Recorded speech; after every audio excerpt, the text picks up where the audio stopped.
আসসালামু আলাইকুম, সবাই কেমন আছো? আশা করছি সবাই ভালো আছো। তো আজকে বাবা বাজার থেকে নিয়ে এসেছে খাসির মাংস। তো সেই মাংস থেকে আমি চর্বিগুলো আলাদা করে নিয়েছি, কারণ রমজান স্পেশাল আমি আজকে মানে খাসির চর্বির ঘুগনি করব। তো চলো। তো প্রথমে ভিজিয়ে রাখা মটর ও স্লাইস করে কেটে রাখা আলু ও পরিমাণ মতো জল দিয়ে একটা কুকারে 80% মতো সেদ্ধ করে নেব। তারপর একটা কড়াইয়ে তেল গরম হলে পেঁয়াজ কুচি, আদা রসুন বাটা, লবণ, লঙ্কা, জিরে ধনে দিয়ে দেব।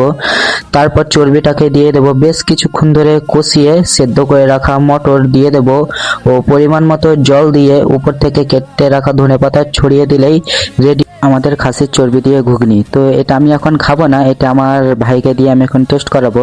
তো দেখা যাক সে কি রিভিউ দেয়, চলো। তো আমি প্রথমে আমার ভাইকে দিয়ে টেস্ট করাবো। এই নে, কি? খেয়ে দেখ